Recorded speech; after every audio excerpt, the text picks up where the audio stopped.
I'd like to call to order this meeting of the Upper Providence Board of Supervisors, Monday, April 19th, 2021.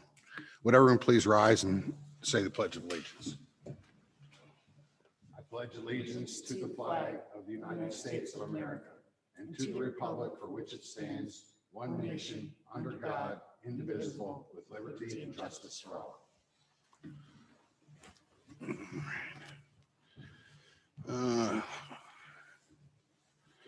Okay, everybody's seen the agenda. I'll entertain a motion to approve our agenda this evening. I'll make a motion to approve tonight's agenda. I'll second that. All right, I have a motion and a second to approve tonight's agenda. All in favor say aye. Aye. All right, the next order of business is to talk about our next meeting and what format it'll be held in. And I'm going to recommend at this time that we hold it in the same format that we are tonight, which is staff and Board of Supervisors present in the room and the public participating via Zoom. The positivity rate in the county has surged back up to over 8% at this time. I know that we're very close to whipping this through vaccinations, but vaccinations were just opened up to all persons 16 and older, and I encourage everybody to get one. Our sympathies go out to the township staff in Lower Providence. They had a major outbreak in their township staff that resulted in 2 hospitalizations and 1 death. So anyway, that's my recommendation for the next meeting. Any discussion? All right, we'll move on then. Next is our public comment time. Do we have folks on the line, Mr. Grace, that want to make public comment? Yes, first lined up is Charles Dobson. Okay.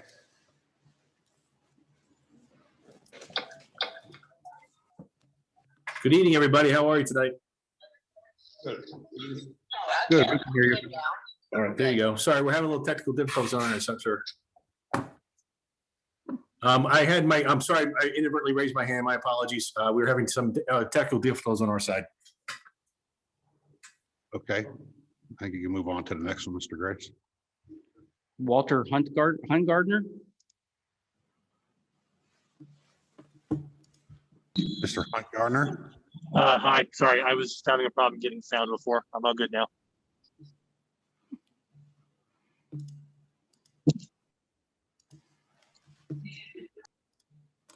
Kristen Kraft.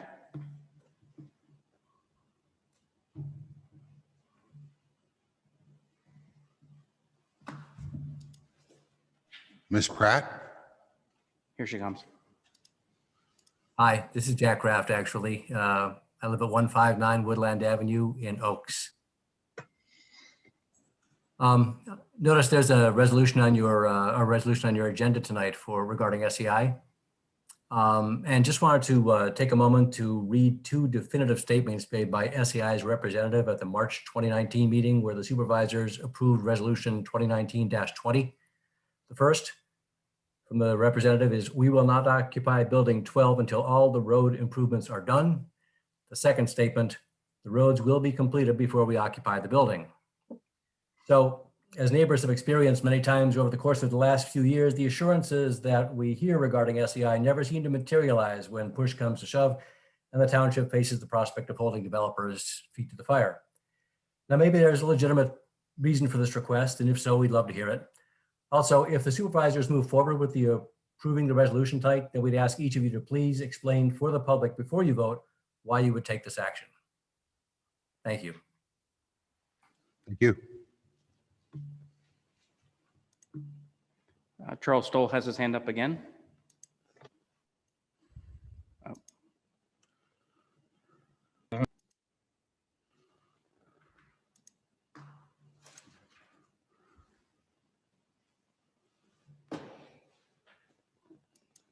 Okay, all right. Can you hear me now? Yeah, Yes. please state your name and address for the record, please. Yes.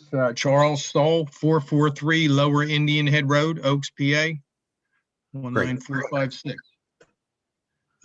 Here also to comment a few things. Like Jack said, the township's always ready to hand over to SEI whatever they want, but we're still driving through a big pothole from their sewer line that they put in. They never repaired.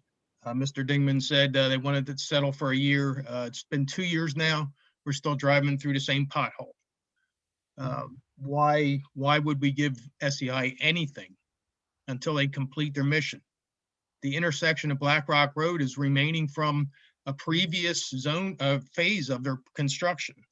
And now we're going to give them variance again to proceed without finishing.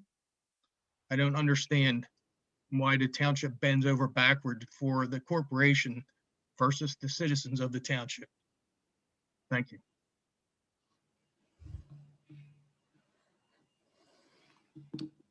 Catherine Doyle.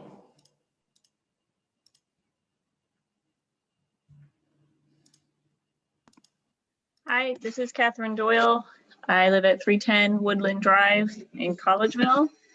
I am speaking regarding, I believe it's agenda item 13, regarding 395 Greenwood Avenue, the Stairway Tract. I am one of the neighbors that has been voicing concerns, along with several of my other neighbors, about the development of 395 Greenwood Avenue due to the illegal dumping that occurred in the late 80s. The property 395 Greenwood is on the agenda for preliminary approval tonight.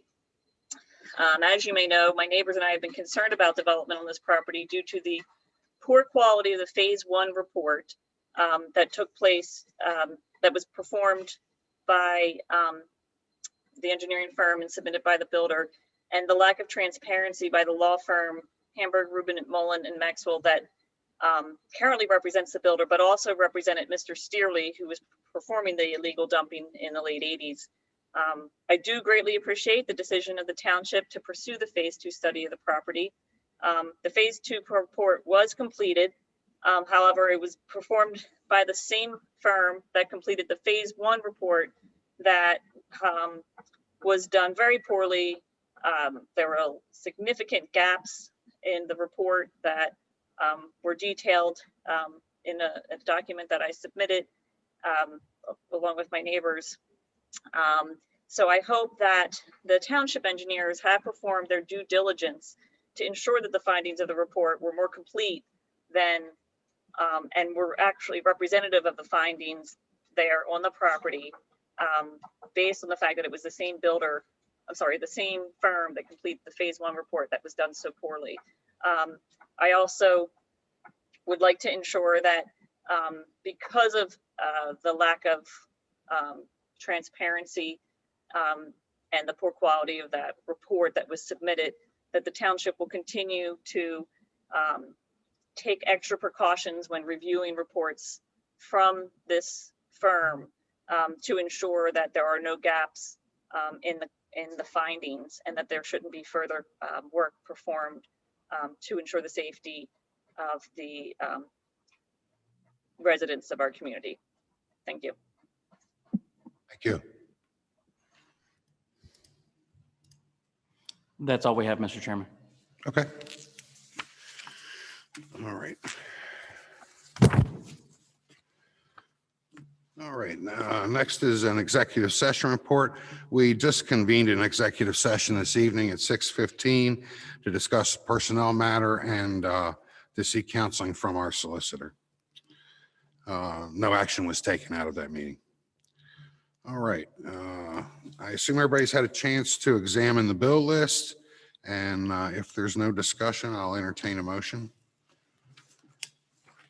I'll make a motion to approve the bill list for March 11th, 2021 to April 15th, 2021 in the amount of $1,307,000, $190.78. Do I have a All right, I have a motion and a second. All in favor? Aye. Aye. All opposed? All right, that passes. Thank you.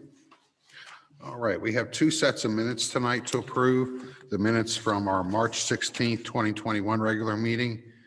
Is there any discussion or correction? If not, I'll entertain a motion. I'm going to make a motion to do both the March 16th, 2021 regular meeting and the March 29th, 2021 special meeting. I'll second that. Okay, I have a motion and a second to approve the minutes from March 16th, 2021, the regular meeting, and March 29th, 2021, the special meeting. All in favor, say aye. Aye. Any opposed? Thank you. All right. There's no public hearing scheduled for tonight, so we'll move into old business. And the first item number 4 on the agenda under old business is consider awarding a bid for the Caroline Drive and Carmen Circle Stormwater Collection System Replacement Project to Highway Materials, Inc. from Flourtown, Pennsylvania in the amount of $573,569.10. And I believe Mr. Dingman's going to speak to that. Yes, Mr. Chairman. The township received 8 bids for this project. This is a project where you have a $420,750 grant, a small water and sewer grant from the state. So if you were to award to this particular low bidder, Highway Materials, which we are recommending, the net cost would be about $153,000 in terms of construction costs. Great. And we're recommending that award. Okay. All right. Any discussion? I just have one quick question. Do we get any MS4 benefit out of this bill? There's no pollution reduction in your pollution reduction plan. It's a sediment reduction, and it has to be in the schoolhouse run or doe run drainage area. And this one's in the Schuylkill River drainage basin. So no. Oh, thanks. All right. Any other discussion? I'll entertain a motion.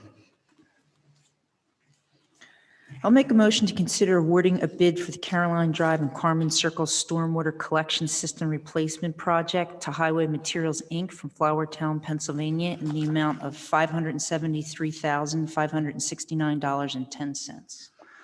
I'll second the motion. All right. I have a motion and a second. All in favor, please say aye. Aye. Any opposed? That passes. Thank you. All right, the next item on our agenda, consider awarding a bid for the River Crest Trail Connector Project to Merino Corporation from Skippack, Pennsylvania in the amount of $405,955. And Mr. Dingman, I believe this is yours too. Thank you again, Mr. Chairman. Again, you received 7 bids for this particular project, and we're recommending award to the low bidder of Merino Corporation for the $405,000 plus. And once again, this is a grant project. You have a $100,000 grant from Montgomery County on this one. So your net cost will be $306,000 for the construction costs, and we're recommending award. Great. Do we have any discussion on this? All right, I'll entertain a motion. I'll make a motion to award the bid to Merino Corporation from Skippack in the amount of $405,955.50. 0 cents. Yeah, 0 cents. That's good. It's okay. I'll second that. All right. All right, I have a motion and a second. All those in favor, please say aye. Aye. Any opposed? That passes. Thank you. All right, and consider awarding a bid for the ashkenfelter culvert replacement project to CMR Construction Incorporated from Easton, Pennsylvania in the amount of $215,985. And Mr. Dingman, it's you again. Once again, Mr. Chairman, this time you received 6 bids for this particular project, and we are recommending award to the CMR Construction. We have worked with them before on other projects in our firm. I myself have not, but we have. In addition to this cost, you did buy the culvert separately under CoStars, and that purchase price was about $70,600, I believe. So overall, you have a $286,000 project here. Okay. Bill, could you go over, because I know it was so much more before, and I think we re-engineered it and configured it to get it to this lower cost. Correct. Yes, we did. Through the CoStar program and the prefabrication of the culvert is why that was. Thank you. And I have a question. I see that later on we're going to We're going to address roads that are being paved, and Ashenfelter is one of them. I'm assuming that this project will be done before we pave the road. Correct. We've coordinated that in the contract specs for the road jobs. I think we said September 15th maybe or something like that. So, early September is before they could come in and pave Cool. Ashenfelter. Now they'll be in there probably milling and doing the base repairs before that time, but the surface coat would not go down until after the culvert's complete. Cool. Fantastic. Thanks. All right. If there's no other discussion, I'll entertain a motion.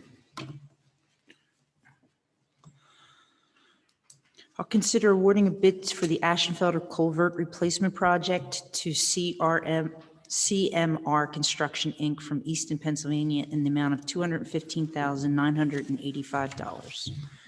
I'll second that.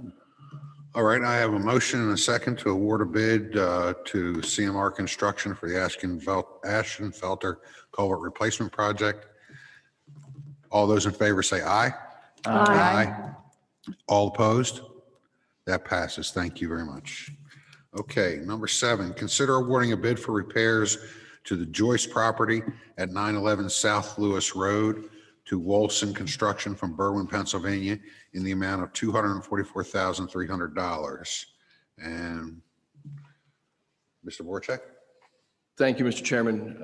We've received bids in the last few weeks for this project. It is to do maintenance and repairs at the house at 911 South Lewis Road. The house is very old. It dates from 1750, and I think that speaks to the lack of bidders that we received on this project. There was a mandatory pre-construction bid meeting, and we only had about 6 or 7 contractors there. So to have received 2 bids, I consider us fortunate in that regard.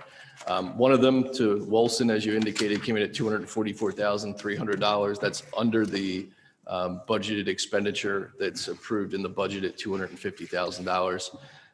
Chris Holler from Dewey Engineering reviewed their submittals and documents, and he's provided us with a recommendation letter recommending award of the bid to Wolson Construction. Why do you think they're nervous to work on a structure that old, or is that why? One of the open issues in there, we're doing work on many of the windows of the 25 windows in the house. And one of the requirements is to restore the interior finishes to the, pre-work condition with plaster walls. That's rather large variable. So I think many people are just, don't want to get into that kind of work. It's not a standard road paving project. Oh, yeah, putting a yeah. roof on a house. Yeah, it requires some skill. All right, great. Do we have any discussion on that? Yes, Mr. Chairman. I will repeat, like I've said in the past about this property. I think that we need a purpose for this particular property. I see us going down a slippery slope here, continuing to put out $250,000 every several years. I don't mind putting the money into the property as long as we have some kind of purpose for it on down the road.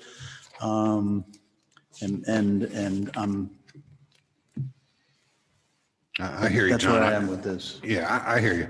We made a deal with Mr. Joyce, some years ago. It was a previous board we were going to take deed of the property when he was no longer there, when he was no longer occupying the property.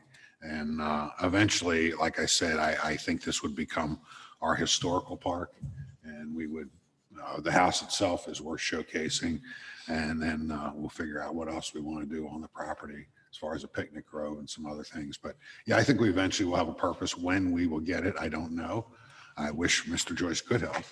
And so I think, I think we just need to go ahead and do the repairs on the house so that we have something there when it does come into our possession. And just to be clear too, we were kind of mandated to do these changes, the updates while he's there. That was part of Right. the deal. I mean, if we don't fix the roof, we know what happens to a house that has a bad roof, right? So- Again, I don't have a problem really spending the money on the property, and I understand the situation. But as you just said, you just mentioned about, like historical society, picnic tables and the such, maybe we should sit down and we should have a plan for this thing.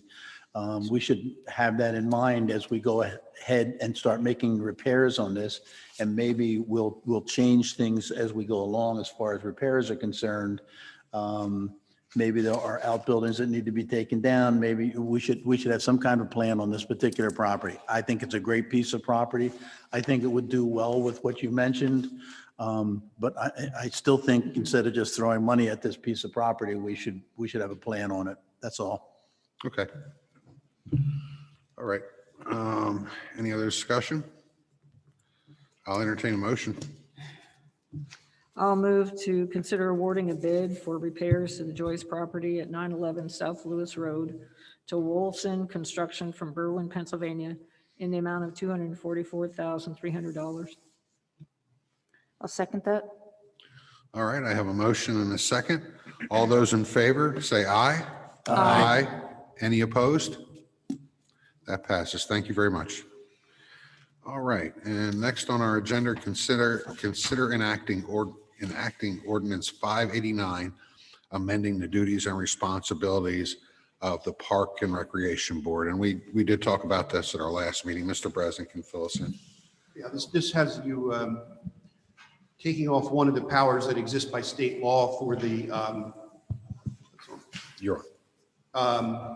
the state law gives your board the power to spend money directly and enter into contracts. This just pares it back to take that one power away and keep it as the recommending body that everybody had intended it to be. Okay. All right, is there any discussion on the board? If not, I'll entertain a motion.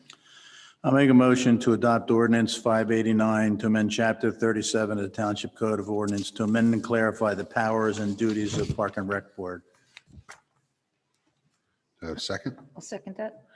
All right, I have a motion and a second to enact ordinance 589, amending the duties and responsibilities of the Parks and Recreation Board. All in favor, say aye. Aye. Any opposed? That passes. Thank you. All right, now we're on to the new business portion of the meeting. And the first thing, item number 9 on your agenda, is consider adopting resolution 2021-22 to amend resolutions 2019-20 and 2018-36 to permit SEI occupancy of Building 12 prior to the completion of intersection improvements at Black Rock Road, Upper Indian Head Road, and Green Tree Road. And Joe, you want to tell us about that? The preliminary approval resolution for Phase 1 North for SEI required a series of road improvements, and then those got carried forward to the final approval where Building 12 could be built but could not be occupied until the road work on the surrounding roads was all done. The SEI is now seeking to amend that to the extent that the intersection improvements at Black Rock that are identified in the agenda, that they now have to do some wetland permitting in order to move ahead to complete that work. Ordinarily, and in partial response to one of the citizen comments, ordinarily we might not have entertained that, but due to the COVID pandemic, there's a very low number of employees who will initially be occupying the building, and they may never get to the number that they had originally anticipated. The way we structured this approval resolution was that all the other work other than that intersection has to be completed, and that at the time they first occupy, they'll identify the number of people who are going in there. And that will be the number until all the rest of the work is done, no matter what happens with pandemic or the lifting of the emergency declaration.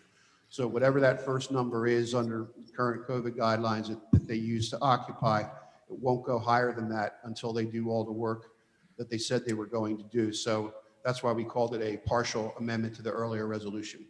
Why do it partial? Why even give them this? Why couldn't they just finish the road?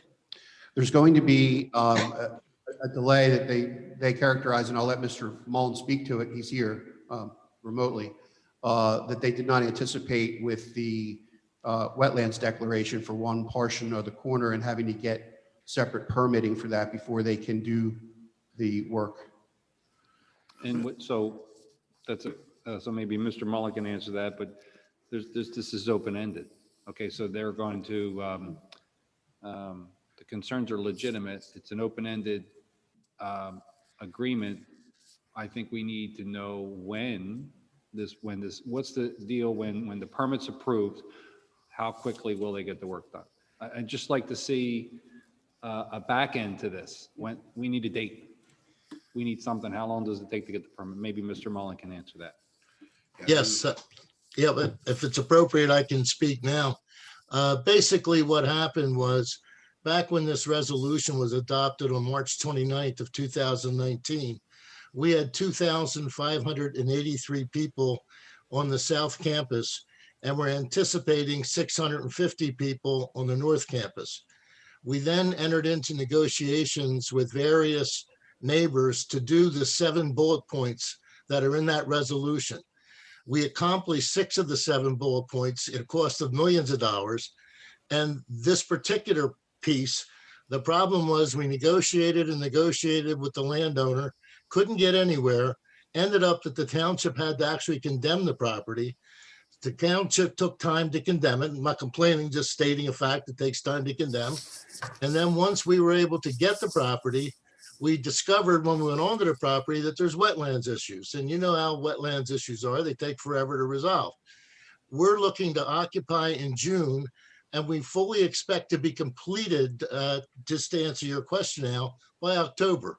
The work will be done this summer and will be done by October. So we're looking for basically a 3 or 4 month extension after we've done 6 of the 7 bullet points. And the important part is that this summer, when we occupy, and this goes to Joe's resolution, we expect to have 1,000 people on the South Campus and 100 people on the North Campus, for a total of 1,100 versus the old total was well in excess of 3,000 people.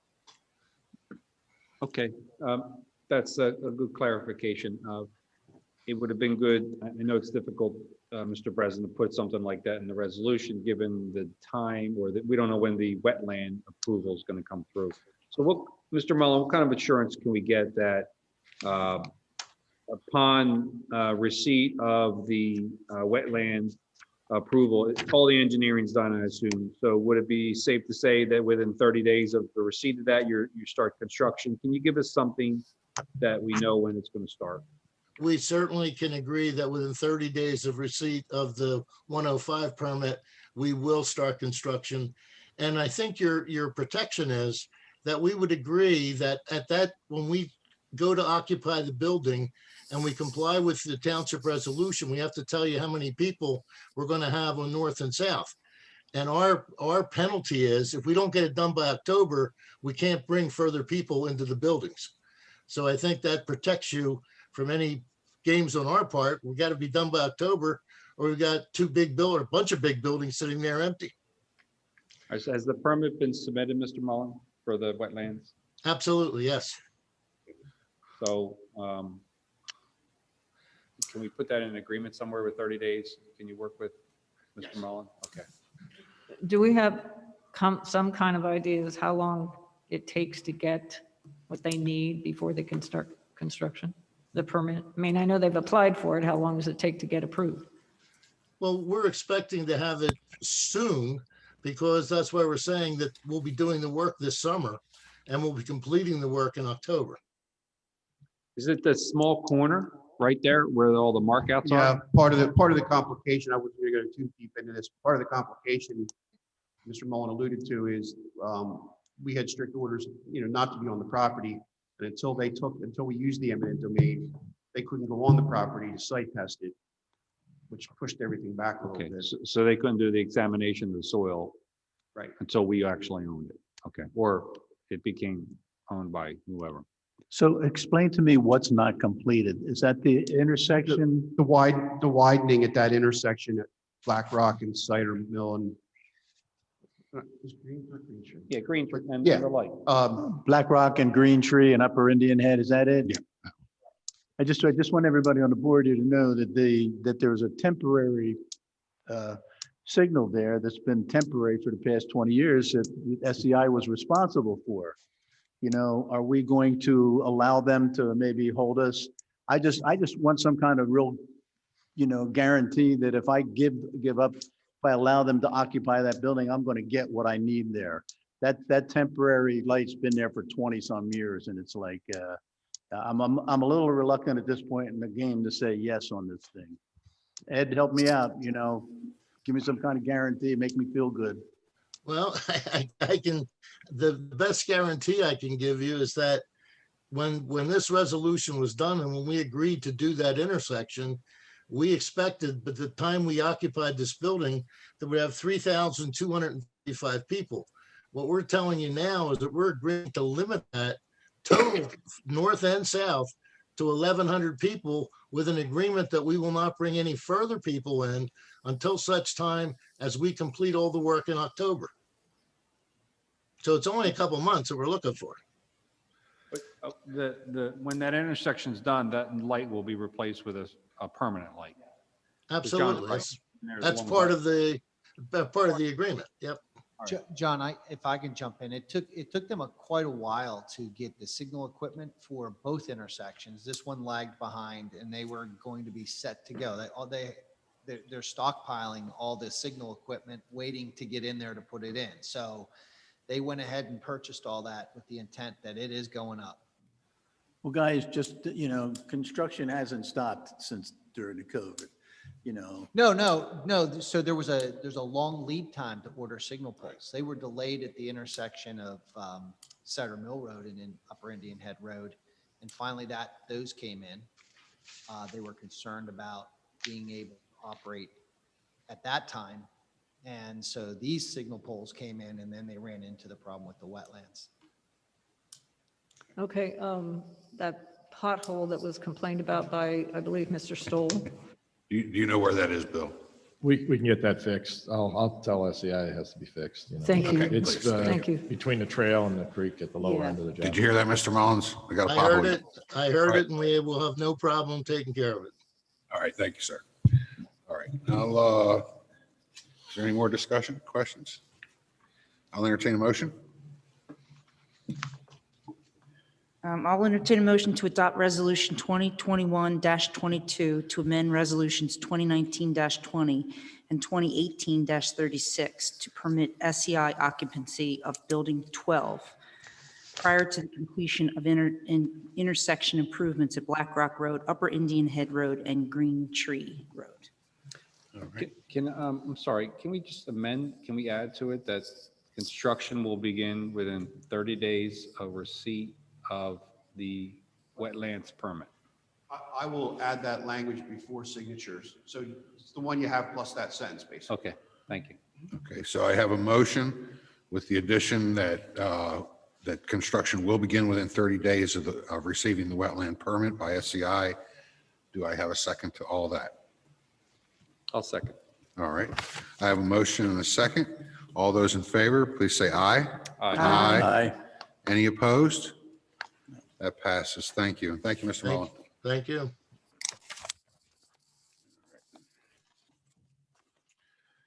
All right, number 10, consider accepting dedication of open space and emergency access easement and sanitary sewer improvements completed by Toll Brothers as part of the Preserve at Providence development. Mr. Grace. We have Allison Zarro representing the client, but as you can see on the monitor right now, it shows areas of green that are the open space. Essentially the open space borders the Phoenixville cutoff, the Phoenixville spur, that we're still looking to get, and we're still sort of working through some details and trying to figure out where PennDOT is with it. But again, we've been trying all along to make sure we have the adjacent property to that spur, so that you can see that on this map, that's the open space we're speaking of. To the right, you can see the green arrow. That's the emergency access easement that was already completed on the other side. That's the Bentley development that has an entrance off of Hollow Road. Again, so it's a complete emergency access through there at this point. I'll let Allison fill in any details I've missed. Good evening, everyone. As Jeff showed you on the screen, we are offering for dedication the improvements that are shown in the Preserve at Providence, which was known as the Troutman Tract. And you'll see Black Rock Road as the frontage. The other item that we're offering for dedication this evening is the sanitary sewer improvements throughout the development. There is a maintenance bond in the amount of approximately $61,000 that has been posted with the township to secure the sanitary sewer improvements for the 18-month maintenance period. And we'd be happy to answer any questions. How much is the full open space that I see in green? Do you know how much property that is? Sure, I'm just scrolling through. It's 3 different small parcels because the spur itself is already designated as the spur that you see in the middle of them. So it's an approximately 7.99 acre piece and approximately 632 square foot piece, which is that tiny piece on the bottom left-hand corner. And then the last strip is approximately 0.3 acres.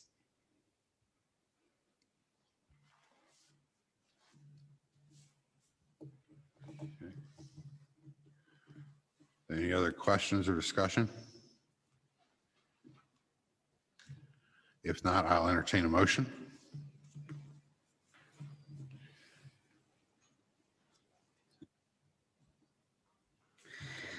I'll make a motion for accepting dedication of open space and emergency access easement and sanitary sewer improvements completed by Toll Brothers as part of the preserve at Providence Development. I'll second the motion. All right, I have a motion and a second. All those in favor, please say aye. Aye. Any opposed? Thank you. That passes. Thank you. All right. And number 11, we're going to discuss a proposed MS4 stream bank stabilization, say that 10 times fast, project on a tributary to the schoolhouse run. And Mr. Dingman? Thank you, Mr. Chairman. The developer of 357 Greenwood Avenue, which is not the Steerley track, it's the other one that I think WB Homes is looking to develop, approached me in that they were requesting a waiver from the 50 to 2-year requirement on stormwater management on their property. And we also knew that they had to place a sanitary sewer line along this particular tributary on current township open space property. And the third item associated with this is that this is in a schoolhouse run drainage basin, which is the pollution reduction plan area for sediment. And so those 3 things sort of came to light that, hey, this is an excellent opportunity for a developer to do some pollution reduction plan work for the township and save you money on the GSK basin. So we worked with the developer. They believe they can do about 400 linear feet of stream bank restoration. We've sent some preliminary sketches to DEP to get their blessing on it. They haven't given us a final blessing yet, but we believe they will. So we think that this is a savings for you and the developer would get a waiver. Instead of 50 to 2, he'll go 50 to 10 in terms of stormwater management, which is still beyond 90% of what municipalities do in Montgomery County. So there's a lot of positives here, and it would be a showcase property to show off, for your environmental boards and stuff like that. So we think it's a win-win-win, and we're recommending that the township pursue this avenue. And as long as DEP would permit this and, things work out, we should be able to do this going forward. How do they do This is give you about 46,000 pounds of credit for sediment. Your overall 5-year goal is 55,000 pounds. So this is, what's that, about 85%, I guess, or something like that, around 80 to 85%. So this goes a long way to meeting your 5-year program requirements. So what do they actually do, Bill, when you say this? I don't know if Jeff, there's another one. Okay, perfect one. There's pictures of the existing stream. You can see there's vertical banks that have eroded. What they'll do is essentially lay those banks back into a gentle slope, 3-to-1 or flatter slope. There's also pictures of one that's been completed. This is a project we did at a golf course in Bucks County, where the stream bank was vertical and was laid back with plantings, et cetera, and reinforcement. So we hope it to look like this when it's completed. And it looks like they use riprap down at the water line to. Yeah, keep there's the some erosion riprap, down. but there's very little hardscaping. Most of it's plantings. Okay. Just one question. Did you take that picture while at the golf course there? No, they won't let me on that one. In years past, I have walked this unnamed tributary of Schoolhouse Run, since it's basically in my backyard. And that would be a great improvement because it's really nice back there. Again, we see it as a win-win, township saving money on the overall GSK basin, the project completed in a timely manner. We hope to have it done, as phase one of their project will proceed, because they need to do the sanitary sewer line up front. And to do this work in coordination with that sanitary sewer line, which would run parallel with the stream, is something that would make sense. All right. Any other discussion? It says there's no action required this evening. I assume we'll be voting on something in the future on this. Yeah, as the development plans come forward, they've been submitted as a preliminary plan at this point. It's under review, so it'll be going through your planning commission, coming before the board probably in the next 60 days, I would guess. Okay. All right, I'm going to move on to item 12. Consider adopting resolution 2021-23, granting approval of a minor subdivision at 171 Amelia Street. Mr. Breslin. Pretty straightforward on this one. Try to bring up the.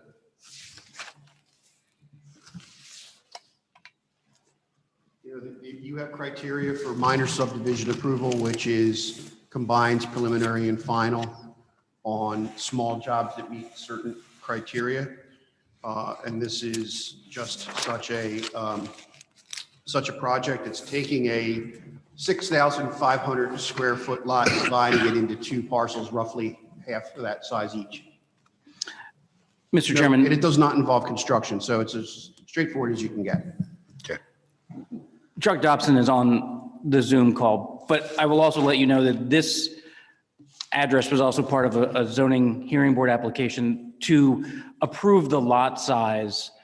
They had to get a variance from the zoning code. So the variance is in place. The planning commission has recommended approval of this. Now it's really just recommending the minor or approving the minor subdivision. Okay.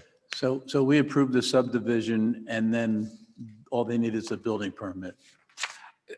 Well, if they do other construction, yes, they would need a building permit, but right now there's two houses on there. They wouldn't, I'm assuming they would sell one of the properties, and I don't know that there's new construction happening there.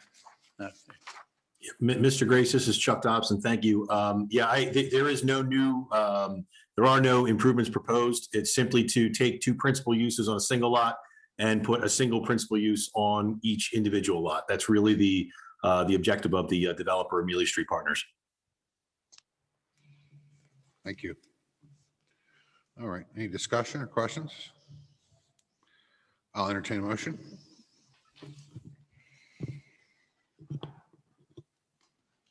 I'll consider a motion adopting resolution 2021-23, granting approval of a minor subdivision at 171 Amelia Street. I'll second that. All right. I have a motion and a second. All those in favor, please say aye. Aye. Any opposed? That carries. Thank you very much. Thank you very much. Appreciate it. Have a nice night. Thank you. All right. Next is item 13. Consider adopting resolution 2021-15, granting preliminary land development approval for Sterling Tract at 395 Greenwood Avenue. And Mr. Mullen is on the call for this as okay. the applicant's representative. Good evening again.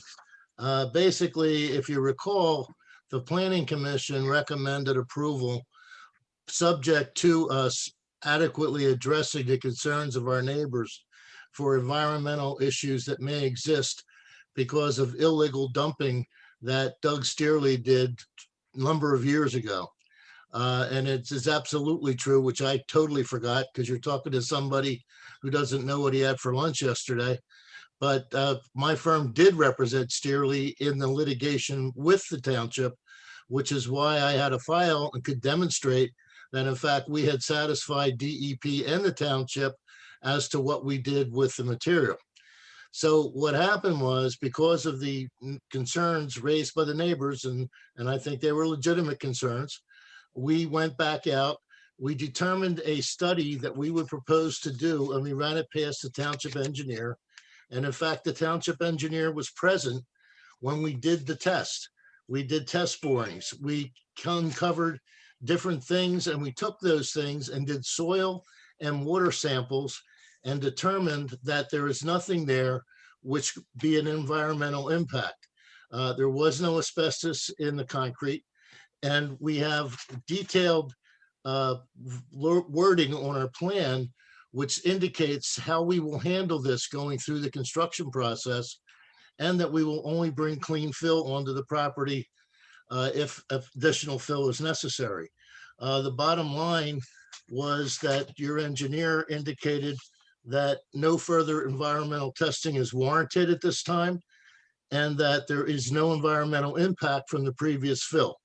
So based upon that and our willingness to comply with all the review letters, we are seeking preliminary plan approval. Mr. Dingman, were you satisfied with the level 2 study on this land? Yes, we were. Okay. Our environmental manager of our firm was present during the March 5th test. I didn't know that PADEP was involved. They were involved here or no? Mr. Mullen indicated they were involved back in the Oh, early back when 80s. they, okay. Yeah, Originally. not Yes. at this. Gotcha. Thank you, Ms. Mullen. All right. Do we have any more questions or comments? Just one, we're not removing anything there. Is that what you're saying? There's a 3-foot high asphalt milling pile that will be removed, and there were several tires that were discovered. They will be removed. If they discover any additional material during the installation of utilities, that would be removed also. Okay, so you're going to remove what you find there. Correct. Okay. All right. If there's no other questions or comments, I'll entertain a motion. I make a motion to adopt resolution 2021-15, granting preliminary land development approval for 395 Greenwood Avenue. I'll second that. All right, I have a motion and a second to adopt resolution 2021-15, granting preliminary land development approval for Sterling Tract at 395 Greenwood Avenue. All those in favor, please say aye. Aye. Any opposed? All right, that carries. Thank you. Thank you and good night. All right, consider adopting resolution 2021-24, granting approval of a minor subdivision at 145 Hopwood Road. It says Mr. President, Mr. Grace, or whoever. Jeff, is Mr. Clement should be on? Yes, Mr. Clement is on. Yes, thank you. I'm here. Go ahead. This is 145 Hopwood Road. It is a minor subdivision. There is an existing, or was an existing home on what we refer to as Lot 1. It was an abandoned ranch style home. We did raise that home, and we're currently in construction on the first residential unit. I have with me on the line here Joe Venezia and Joe DeLuca, as well as the engineer for the project, Mike Soto. But in short, it's about a 3-acre tract. We're simply dividing it into 2 lots. We have review letters from all of the consultants, and we are, in large part, will comply with all those review letters. We are working through the details of sanitary sewer with Mr. Dingman, and I'm sure we will be able to satisfy him. In fact, we are fine with that being a condition of our approval. We are asking for 6 waivers. The majority of those waivers relate to the Hopwood Road widening, curbing, and sidewalk. We understand that there is another development coming through and that there will be likely a relocation of Hopwood Road. So we're asking for waivers of those things. The only other 2 waivers we have are with respect to requirements for showing existing features within 100 feet. Instead of a plan, we'd like to show or provide an aerial photograph. And also with respect to the existing tree species on the property is fairly heavily wooded in the rear where it falls off. And we don't believe that it's necessary to identify every tree species that's on the property. They will be preserved to the extent possible. So we are seeking preliminary and final approval from you this evening. And if you have any questions, we'd be happy to answer them. The house that you're proposing seems to be in steep slopes. Am I looking at that correctly? No, sir, we're not in steep slopes at all. There are steep slopes on the property, but the building envelopes for the homes are not in steep slopes.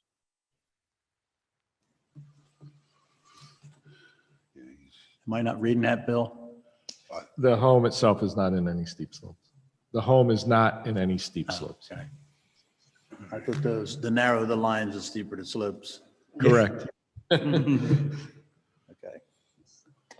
I have a question. That's all I have. I have a question on the road realignment of Hopwood. Is that something we still think is going to occur? It's my understanding that the equitable owner of that property is still very much in the mode of doing that. They put it to the background. They're doing the part where the 172 Yerkes Road, 172 College Road, the one at Yerkes and College Road, they're doing that first and then they'll come back with the other one, is my understanding of that process, but it's still happening. All right.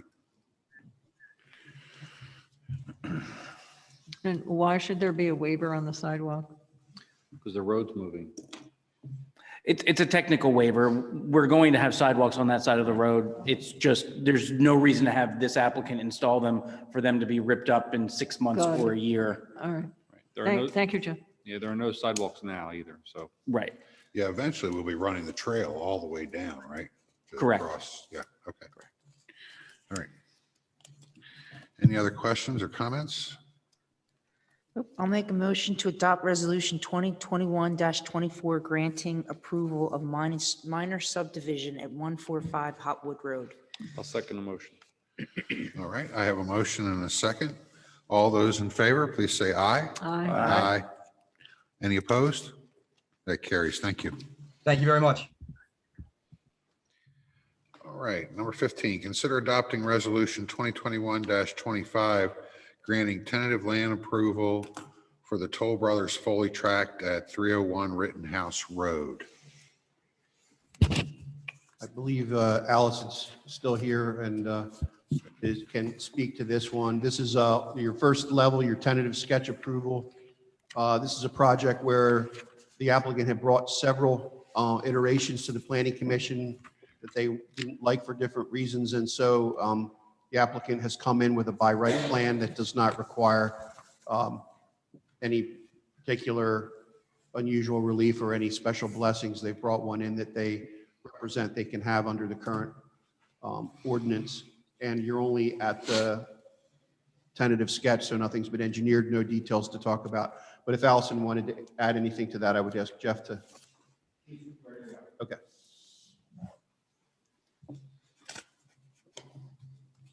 So Bill, it looks like there's nobody here to answer any questions we might have on this. Oh, show on. Allison, you want to go We're ahead? here. Good evening. Allison Zaro again. I also have Brian Theron from Toll Brothers with me. We do have the plan if you want to pull that up. This property is located on both sides of Rittenhouse Road. And we were here once before showing you a proposed plan that would have required a zoning change in order to occur. This property is zoned R1. It's approximately 36 gross acres. And we had also appeared, as Mr. Bresnan indicated, and before the Planning Commission with several different iterations of plans that would have required a rezoning. At this point, Toll is still interested in moving forward with developing the property. And so we have filed this by right tentative sketch plan.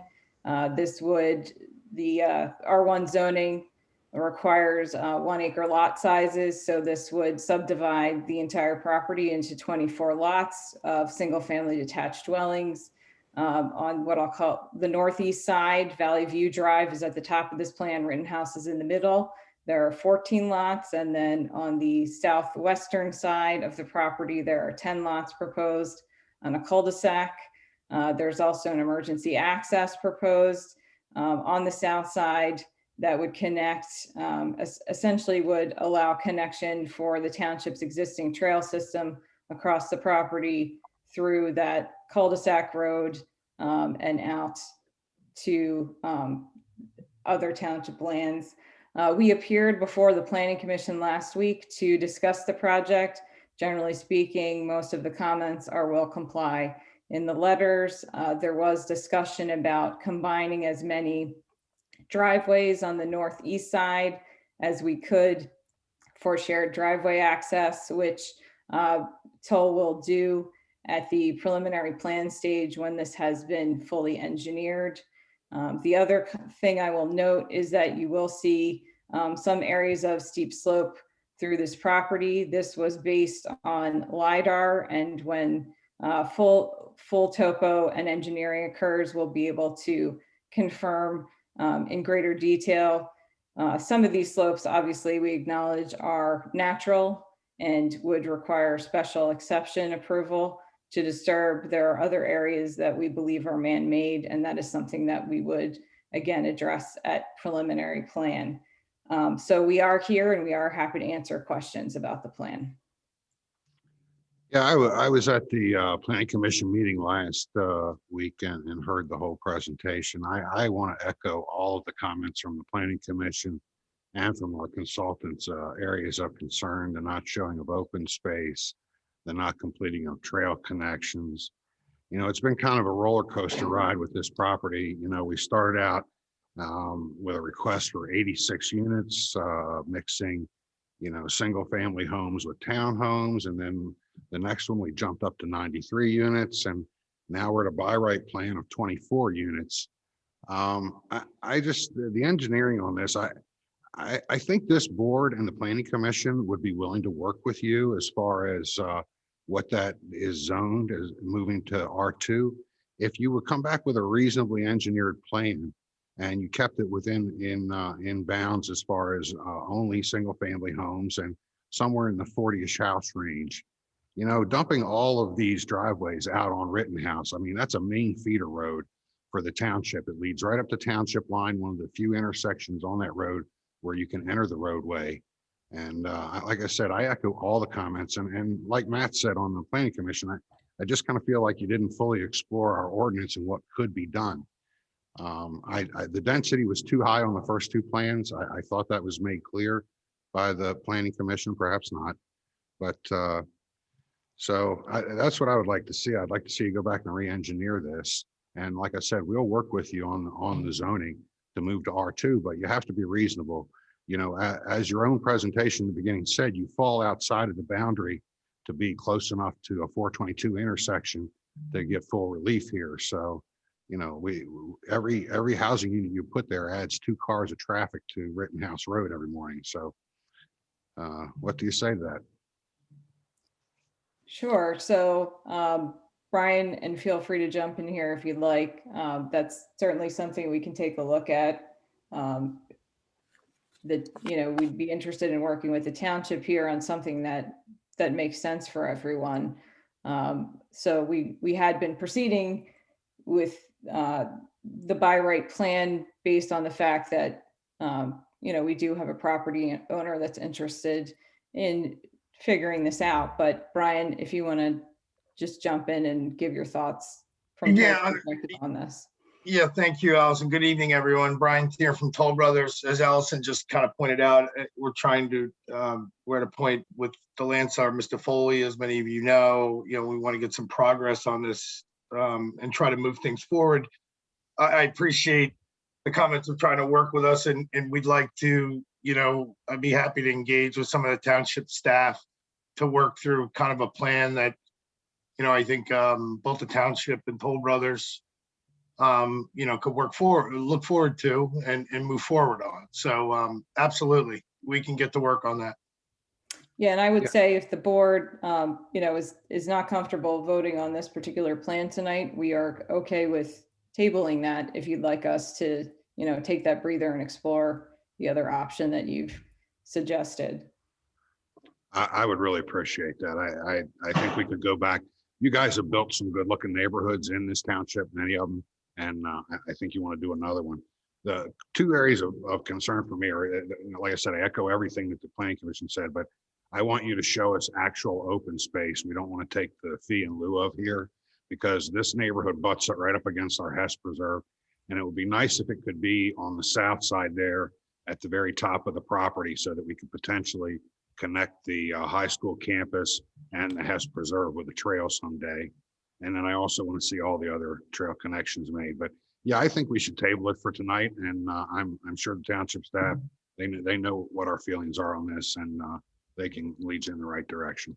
I appreciate you being here tonight, and I appreciate you hearing me sound off. So Thank you. Thank you. We appreciate that. take care, guys. If I'm, from an administrative standpoint, we have, I think, until the beginning of June for the MPC clock.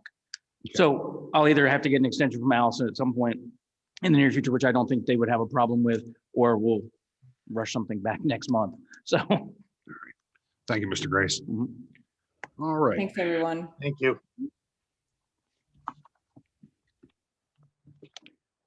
All right. We're down to item 16. Consider authorizing advertisement for bids for road paving project B. Helene, I know you're happy. All right.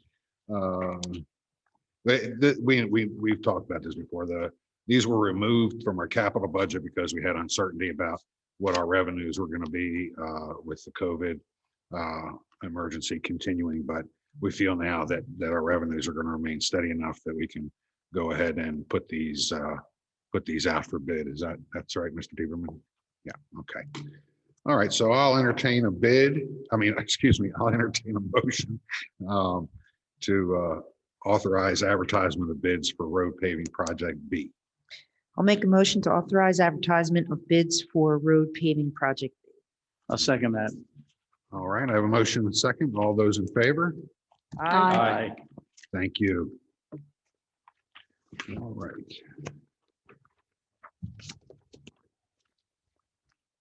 All right, item 17, consider authorizing advertisement of a request for proposal for architectural design services for the Upper Providence Township Library.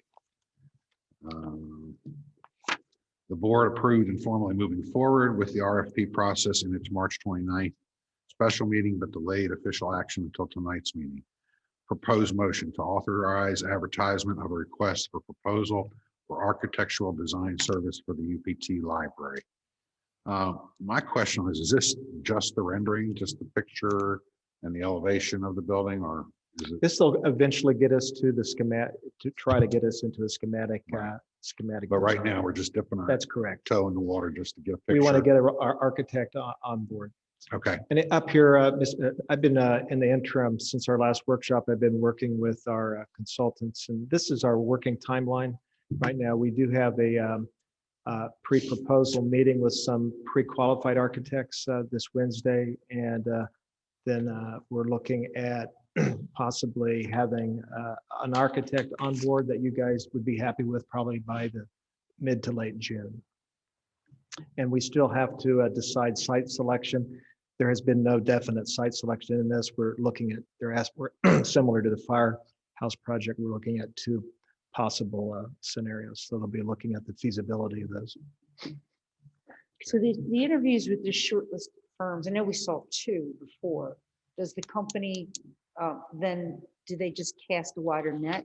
Do they decide on the other architectural firms to be in this short list?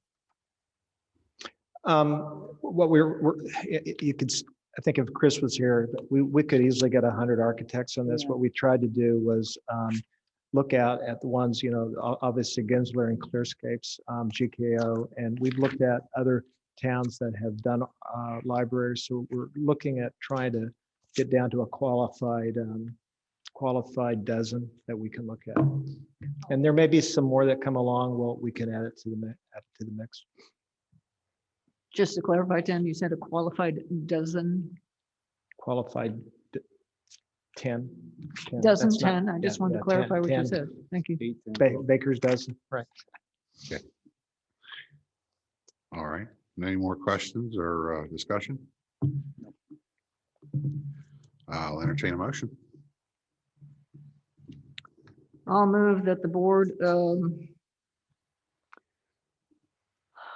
Authorize. yeah, I'm just looking at the wording. Consider authorizing advertisement of a request for proposal for architectural design services for the Upper Providence Township Library. I'll second that. All right. I have a motion and a second to authorize advertisement of a request for proposal for architectural design services for the Upper Providence Township Library. All in favor, say aye. Aye. Any opposed? That carries. Thank you. All right. Item number 18, consider authorizing a payment to the Borough of Phoenixville in the amount of $28,692 for the Phoenixville Connector Trail project. I thought we paid them last meeting, no? No, we decided not to make any motion at a special meeting. We delayed official action until tonight. But for the public, it represents about 1.5% of the cost of the project. Yeah, and that's that project where they did the walkway across the bridge down there. They put in the nice signage to bring folks over to the trail. I would prefer they ask us up front before they spend our money, but it's a small amount of money to have good relations with the largest borough on our border. So I think it's a good idea. I'll entertain a motion. Yeah, and it looked great too. They did a great job. I'll make a motion authorizing a payment to the Borough of Phoenixville in the amount of $28,692 for the Phoenixville Connector Trail project. I'll second that. All right, I have a motion and a second. All those in favor say aye. Aye. Any opposed? That carries. Thank you. I'd like to add something to that. You know, we talked about it the last time. It's such a nice sign coming into Upper Providence Township that we should look into doing that in other avenues that enter the township, something similar and creative. I'd like the staff to look into that if they would, please. We have been on a very basic level at this point, but Brian and I have been talking about it, and we will be bringing something forward. Great, thanks. John, there will be one incorporated into the Walnut Jacob alignment project. There's a semicircular shaped sign that will be installed at the corner. Sorry, I didn't hear that. My the- hearing is loud. They're going to put a new sign in when they do the Jacob realignment project. Oh, cool. Right into the wall. Thank you. Yep. All right. All right. Item 19, consider adopting resolution 2021-26, adopting the Upper Providence Township Park Master Plan. We had that presented to us in our last meeting, I believe it was. And, one thing we talked about, even after we adopt this, it still remains fluid as the township needs change, as technology, whatever we want to do in the parks change. But I thought it was a really good base to start from, to give us some dollar figures around what it takes to renovate each of these parks or to develop in some cases. So I thought it was a good plan overall. Any discussion or questions? I'll entertain a motion. Make a motion to adopt resolution 2021-26 to approve the Upper Providence Township Master Plan. I'll second. All right, I have a motion and a second to adopt resolution 2021-26, adopting the Upper Providence Township Park Master Plan. All those in favor, please say aye. Aye. Any opposed? That carries. Thank you. All right, now we're down to manager and department head reports. I think we got Sue Hoffman on.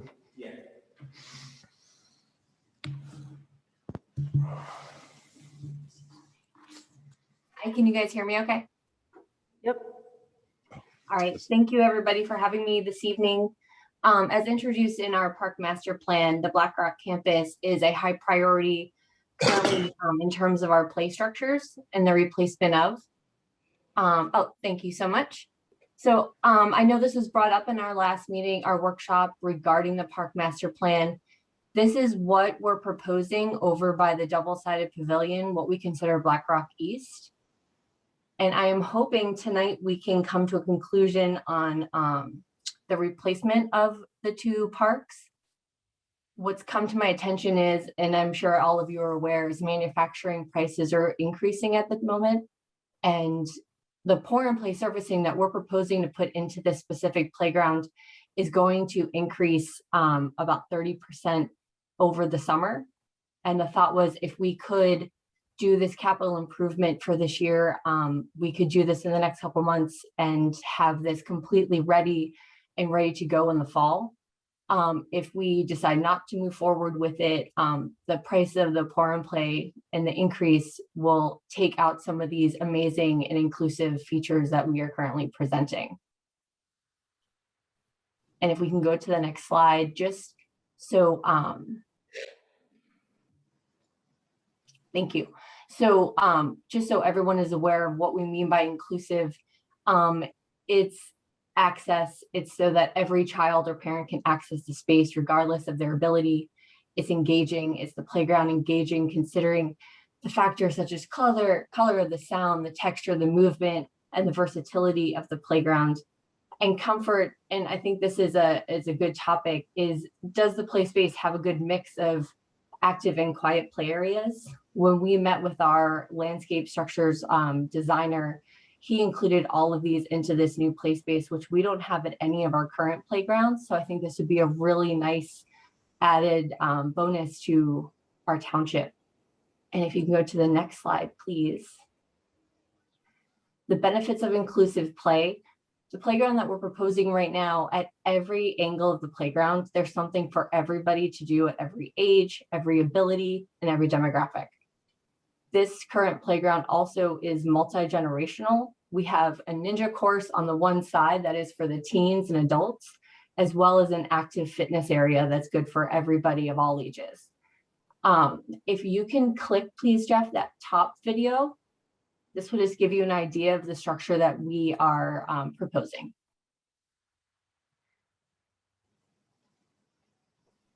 Necessarily scream. Super Netplex is a really neat creation because it's not something, it's a big tall tower and it doesn't necessarily scream inclusive, but there are all kinds of really inclusive elements that make it a lot friendlier for everybody to come and play and use and get that sensation of being up high, which is really neat. Because it's one of those things that addresses something that's challenging to achieve on the playground.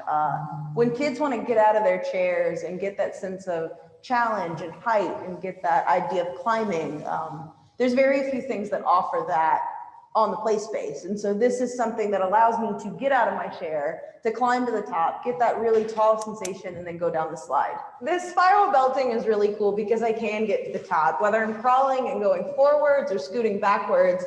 There's an accessible route to get to the top where we have these cozy spaces where I can kind of sit back and chill, or I have all kinds of challenging routes to move around this thing. It's a lot of really subtle things that make this so much more accessible to everybody. It's having these plates in the spiral belting that kind of give me this great point to perch and to sit and take a breather in the middle of climbing this thing so I can get some rest and then tackle it again when I want to. For the first time, we have an accessible route entirely to crawl up to get to the highest point on this tower. And I get to go down the big slide, which you don't really get to often do. And so this is a really cool approach to challenge play. So as you can see here, that was actually Jill Moore, who is Landscape Structures Inclusive Play Specialist. So she helps to create some of these amazing playgrounds, and she knows a thing or two on how to make them inclusive. If you can go ahead and hit the next video for me, please, Jeff. After an asteroid struck my yoga studio, Vistaprint helped me pivot to hot yoga, which doubled my customer base. Almost makes me wish. All right, here we go. And you can go ahead if you want to. You can zoom it. You can fast forward, like push it forward a little bit if you want. But what this video is basically showing you is one of these new swings that Landscape Structures has created. We would be one of the only townships almost in the state that have this particular swing. It's an inclusive swing. As you can see by this video, you can have those who are handicapped as well as those who are not able to use the swing together. And if you move this video a little bit further out, Jeff, you can see one of the testimonials from the children that actually use it. If you can go a little bit further, keep going.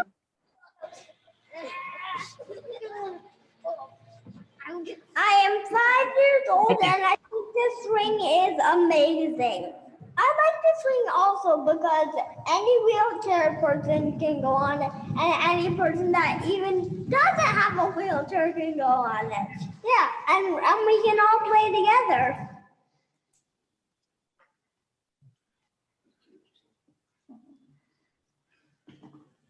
So with that being said, I am hoping that if you have any questions about the playground specifics or That's what's up. Videos in the background. What'd you say, Sue? sorry about that, guys. I was just gonna say, so hopefully I can answer any questions about the playground or its inclusiveness or the ADA compliance that will come along with this. We think this can be a really great idea. This takes away from. We've also got standing areas. We've got area. Okay. Do we consider my heartstrings fully plucked? Okay. I had to show the videos. I can't speak, you know, sometimes those videos, they just help put everything in perspective. We're not trying to do this in any way other than to make the community a little bit better for everybody that's here. So if you have any questions regarding the playground or how we designed it or any special component regarding the playground, I'd be happy to answer any questions. So this is Tim. Did you explain that this would replace some of the existing? Yes, in the last workshop, this was our idea to take the 2 playgrounds that are currently needing replacement.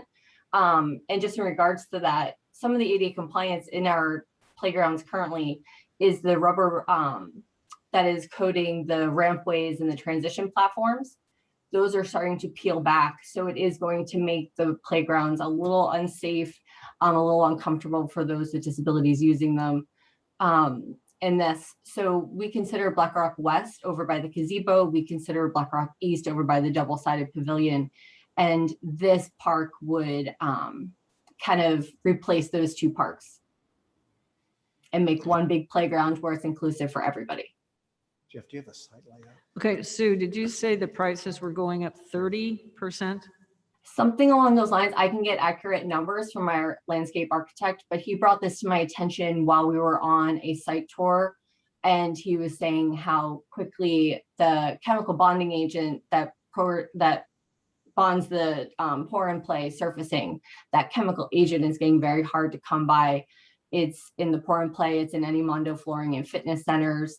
That is going to go on the rise soon. So we're trying to get ahead of it if we could.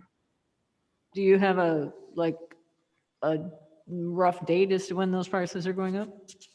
I can get the exact date for you. What I was told, it's most likely going to hit sometime in the summer. Thank you. So where is the pavilion stay intact? Oh, absolutely. The pavilion stays intact. There will be a fence around this whole entire shape. I know this is a very awkward shape, but if you guys ever walk out to the double side pavilion, it is almost like an awkward triangle. And where the existing playground is now by the double-sided pavilion, that will turn into a volleyball area that we specifically use for summer camps. Do we now I have to be Mr. Scrooge. Do we have a price tag on this? Any kind of estimate? Of course. Right now, with the 2 parks combined, we were going to be headed into the $750,000 range to redo both playgrounds. This playground, all inclusive with the multi-generational aspects to it, would be roughly $699,000. Okay. All right. Yes. $699. All right. Mr. Okay. Chairman, obviously this wasn't an action item, but we wanted to bring your attention to the pricing mechanism. Right. No, I'm glad you did. And, So we can just wait, we can discuss this further, right? Yeah, you don't have to All right, act on good. it tonight. Of course. Now, would it come out of the open, how would it come out of the Park and Rec Fund? I asked Sue, as you know, I'm not one that likes to just dump cash into projects that have a 15 or 20-year life cycle. So there could be a reasonable payback on this. I would have to look at some options. Of course, and with with our amazing public works crew, they've been kept up. The 2 playgrounds that we currently have, the average life expectancy is 8 to 10 years, and our 2 playgrounds, they're hitting double decade at this point. So this new playground should last well over 20. So do you have a layout showing where it's adjacent to the skate park? I didn't know if we had one of those, or if you can explain the reference point of where that is to the skate park. Yep. So the skate park, actually, if you look at that one page over where the trees are, right next to, I know I can't share my screen, but on the back end of that Ninja Warrior course is where the existing walking trail is. And on the other side of that walking trail is the skate park.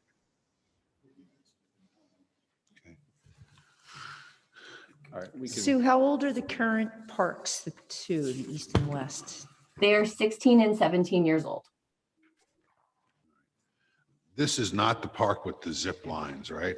Yes, it is. This is just another view. This was able to capture everything. The playground is so big that I couldn't get another shot without excluding a piece. So the zip line is actually right next to the Ninja Warrior course, right behind that tall tower. Okay. Is there a possibility of grants or anything from somewhere? Oh, absolutely. And because we're putting in a pour and play surfacing versus the mulch, we do have a higher chance of getting a grant. Thank you.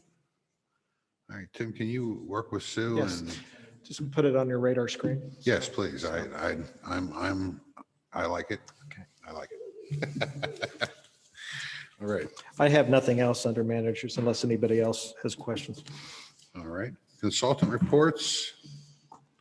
Just real quick, Mr. Chairman, the sanitary sewer project, the contractor is back working on the laterals in Spring Mill, and then we'll move over to Pleasant Lane on that project, and permits are still in process for the Tindy Run project. Okay. All right. Next is MS4. Well, I had one item. Go ahead, Casey. Yeah, so on the screen, I'd like to formally say the intersection of Linfield Trap Road and Township Line Road is complete. Just a little summary on the intersection. The before picture on your left, that is Linfield Trap Road from the Township logo going north and south on this page. Township Line Road is the other road. Essentially what the project did is we identified through the Townships Act 209 improvements needed for this intersection. It was implemented through grant, developer, and general funds. It was a collaborative effort between this township, PennDOT, and Limerick Township. We essentially then installed left turn lanes that didn't exist on Linfield Trap Road, on Linfield Trap Road and Township Line Road, as well as fully modernizing the intersection. It was a strain pole signalized intersection out there. Along with that, we fully resurfaced the intersection. You can see all this on the right side picture, fresh pavement markings. We added all kinds of ADA facilities, connected sidewalk, et cetera, improved the radii at the intersection, moved utility poles, added some lighting there. So with all that said, I think we have a pretty good functioning intersection and haven't heard to the contrary. PennDOT is due to come back this week to do their final sign off. There was a punch list of items that the contractor's been working on. So PennDOT will be back and the project will be hopefully officially closed out by this time next week. Yeah, I travel through that intersection a couple times a week, and just having the stop lines painted in the correct place has made it a little less frantic there as it used to be. No, that was a good job, and it was done quickly. I like that contractor got in there, they got it done quickly and got out, and that was great. Good. That was a really We good should have improvement. never had to do this. YMCA should have did this. Yeah. Years ago. Yeah, I Limerick think so. failed as again. Limerick I failed. agree. Sorry, guys, but that's what happened. I go to the Y, Casey, and I love being able to come out and go straight. Yeah. Because before you had to get behind the people making a left. And Correct. It's a great job. Good. Well, I'm glad it's operating well, and we appreciate the opportunity to work with you on it. So, Thank you. It turned out nice. yeah, we sent the township a bunch of pictures that we took via drone. So you have those that you can showcase however you want. Send them to Limerick so they can see what we did too. Should I say it again? We have. Thanks, good. Yeah, Appreciate that. I think Brian did It's on send our them over. John, normally you're kicking in on this, John. No, it's neighborly night, Al. It's No, neighborly. I know. No, there's no neighborly with that one. Sorry. I got you. Didn't call me. All right, item 22, MS4 educational presentation, outfalls. I'll let Josh from my office handle this. Hopefully he'll raise his hand. Hopefully he's there. I am here. Can you hear me? Yes, sir. Okay, good evening. So we wanted to start off the public education to let everybody know what it is that the township's required to do from the MS4 standpoint, and it being an unfunded mandate. So I thought our first topic should be outfalls, and it covers the first minimum control measure, number 1, which is public education and outreach on stormwater impacts. If we can move to the next slide. So this is a list of definitions that will probably be continued throughout and reiterated throughout our presentations. So the first one is best management practices, and this is different from a stormwater best management practice in the sense that it's not necessarily a physical thing in the ground, such as a stormwater basin, but it's actually kind of the behind the scenes, the activities and prohibition of practices, maintenance, and things that produce benefits to the stormwater, and it reduces the pollutant loading. The Clean Water Act, CWA, just in case we use that acronym. Impaired waters are any surface water that doesn't meet its current designated use. And those typically are exceptional value, high quality being the best. Some of the more common ones in the area are cold water fishes, migratory fishes, warm water fishes, and trout stocked. I mentioned minimum control measures on the first slide. There are actually 6 of those that are part of the stormwater management plan. And as we get through each of these MCMs, we'll go into more details, but there's actually BMPs that are required under each of those. But just to highlight what those 6 MCMs are, the first one being public education and outreach, second being public involvement and participation, third, illicit discharge detection and elimination, and that ID, D, and E we're actually going to hit on later. 4 is construction site stormwater runoff control, 5, post-construction stormwater management in new development and redevelopment. And that's where we're looking at the land development plans and making sure that they're compliant with the NPDS requirements as well as the township ordinance. And finally, MCM 6 being pollution prevention and good housekeeping. So what is MS4? It's basically the conveyance systems that carry water from a municipality through ditches and storm pipes and other into a surface water. It's owned by the municipality or operated, and it's not a combined sewer, meaning that there is no sanitary aspect to it. It's just stormwater. And finally, it's not part of a publicly owned treatment works. Pollutants are anything that degrades the water quality. It could be sediment, it could be PCBs, it could be organic compounds and different things like that.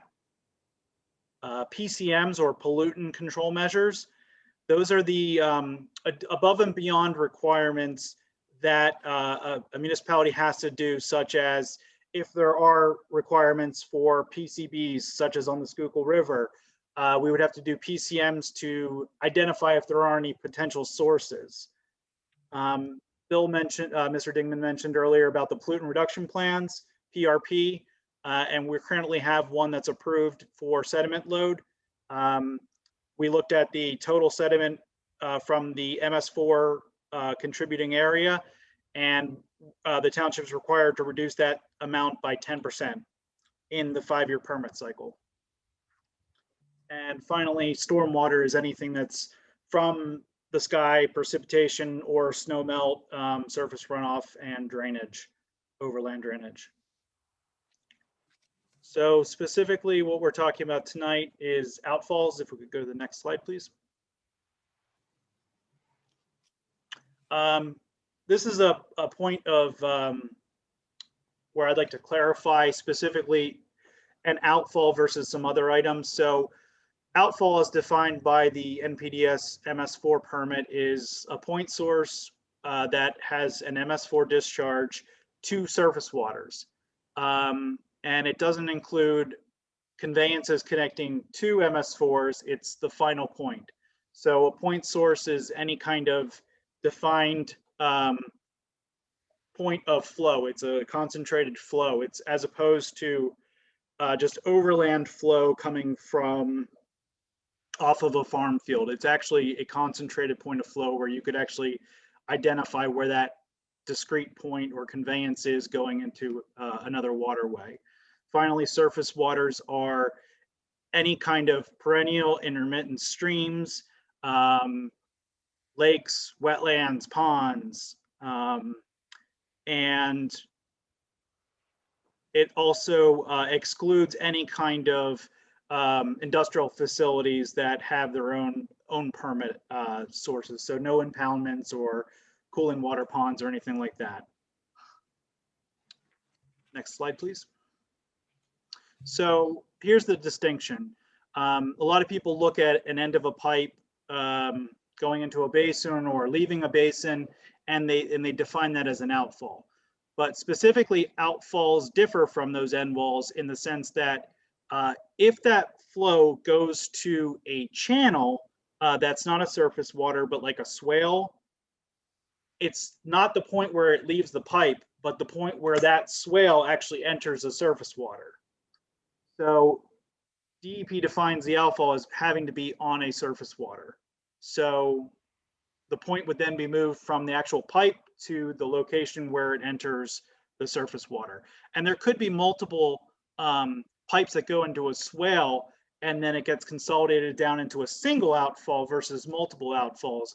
There would still be on your map a pipe outlet or an end wall, but the actual point where you observe would be the final point where it enters the surface water.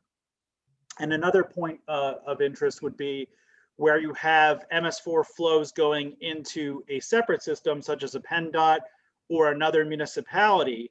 That point where it leaves the township's MS4 and goes downstream into another, that point would no longer be considered an outfall, but instead it would be an observation point. Next slide, please.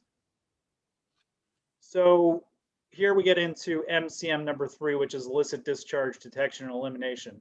So outfalls are important to be able to map, to determine, and go back to find sources of potential pollution. It's also important in the sense that you want to be able to know where your pipes end up discharging to. So there's 3 BMPs here that I list that are part of that MCM3. So you need to be able to map your streams and your outfalls, so you know where everything's connected. And usually you do that along with BMP number 3, which is your entire system. So it's your pipes and your roads and inlets, everything like that you have on a map. And finally, with that map, then you can break it down and do your outfall screenings. And these screenings are done during dry weather. And if there are certain flows coming out after a period of dry weather, which is typically 48 hours or 72 hours, then they need to be screened to determine if there's a source of illicit discharge coming out. So you're looking at sheens or color or smells, and you may need to sample based on that. So the picture on the upper right would be kind of like a discolored water. So that would warrant some sort of sampling then. Next slide, please. So this is a 10,000 foot view of the township The stars with the numbers are basically a cluster of outfalls in that general location. So one of the main ones right there in the heart of the township, there's a 10. So if you zoomed into the map online, you would see 10 specific outfalls. So we can then go to the next slide and kind of hit some of the highlights. So there are approximately 150 MS4 outfalls throughout the township. And currently Public Works breaks those out into 4 areas to help with inspection scheduling. And each of those 4 areas is inspected fully once every 4 years. And they do 2 inspections for each outfall during that year period. And in 2020, 111 outfalls were inspected, and they did that twice. In 2021 so far, 89 outfalls have been inspected once so far. And in both last year and this year, no illicit discharges were detected in those outfall inspections. Next slide, please. So this is a print from one of the outfall inspections. Some of the highlights are, the date that it was captured. They look at visual observations there on the left, halfway down. Color clear, that's great. No floatables. Good vegetation upstream of the outfall. No biological signs, and they listed on the right there quantity of last rain less than or trace 0.1 inches. And next slide, please.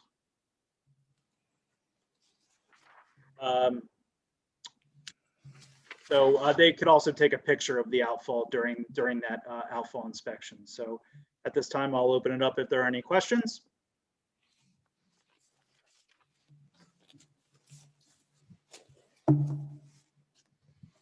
Well, I don't really have any questions. I just want to point out the importance of the MS4 water and projects, because if you like going to the beach or using the river or anything else in the summertime for recreation, you're swimming in, boating in, whatever, what flows out of every township that touches the river on the way down, and we want to be a clean one. So if there's no other questions.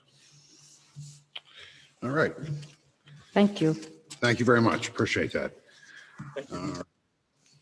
Solicitor's report. Just one minor item. You'll recall that Phoenixville sold their water system to PA American, and there was a couple presentations. I think one of the planning commission. Royersford? Or excuse me, Royersford, I'm sorry. That's right. And as they started on their due diligence to go to settlement, they found an agreement between the township and Royersford from 1960, I think it was, which nobody knew about. And it really doesn't have any purpose anymore, but I spoke to the attorney who's going to close, and they're going to be sending me that agreement and have us all vote to terminate the agreement. It really doesn't have any meaning anymore, but as a part of their getting to settlement, it has to be dealt with in some way. It hasn't been sent to me yet, but I'll circulate it once I get it. Okay. All right. And now I'll open it up for supervisors' comments.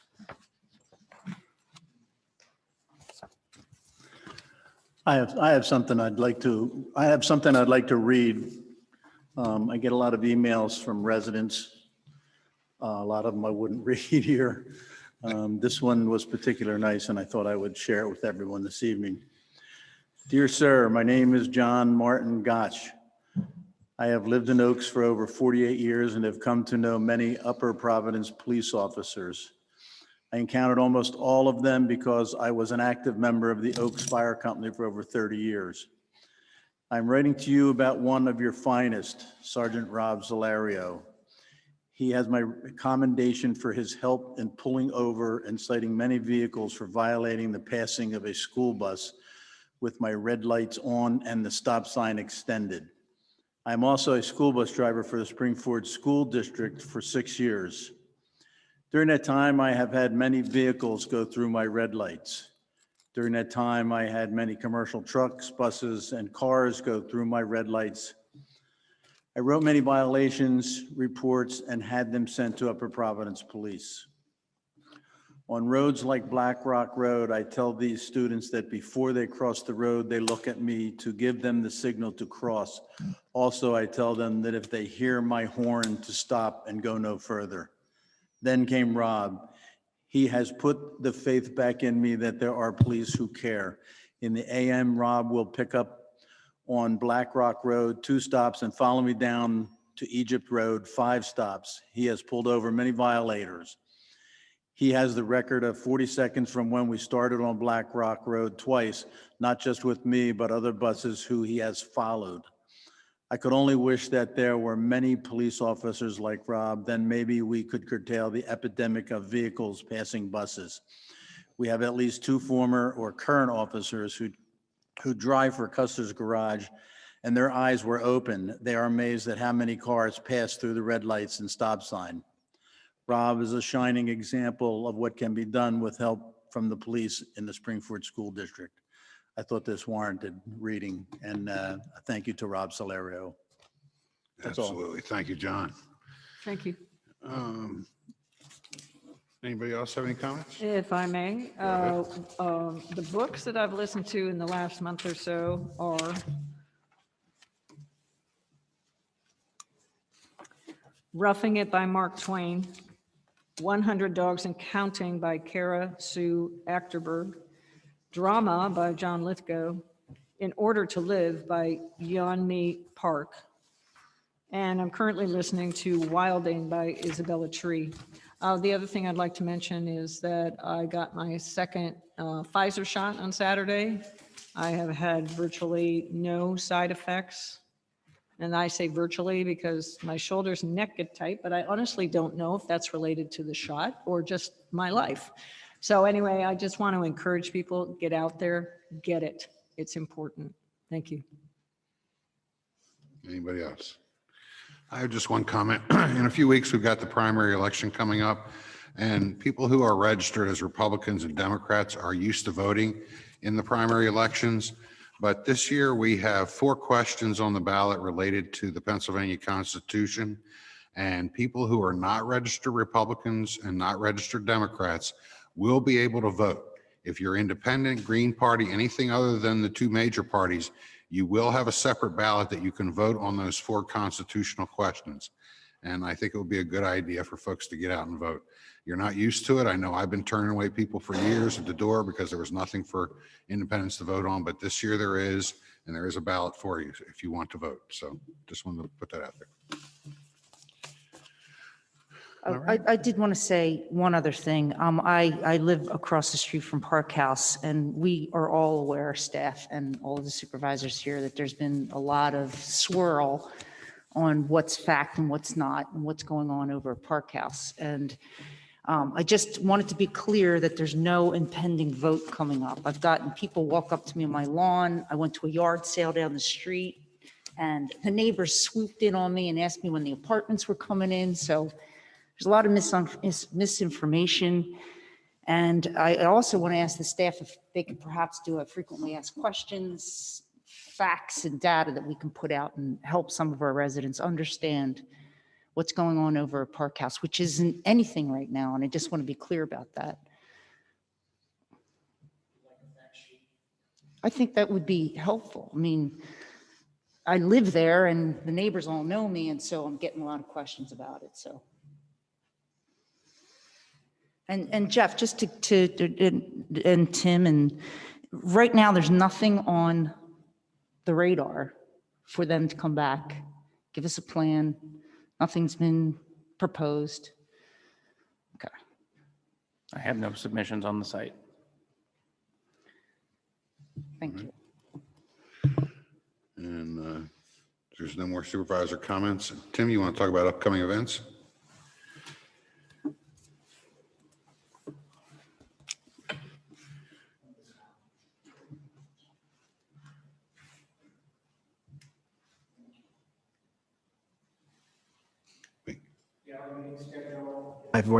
Meeting schedule would be May 17th, 2021. That's going to be a special meeting where we'll be swearing in our new chief of police. So I'm hoping to have that being a nice affair.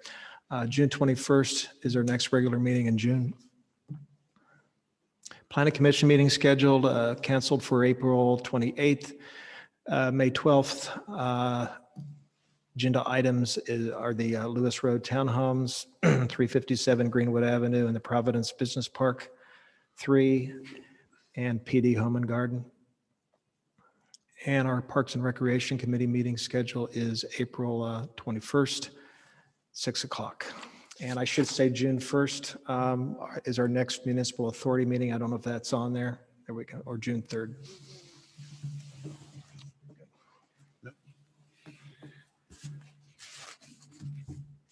All right. If there's no more comments, I will take a motion to adjourn. I'll make a motion to adjourn. All right. A second. All in favor? Aye. Aye. Thank you.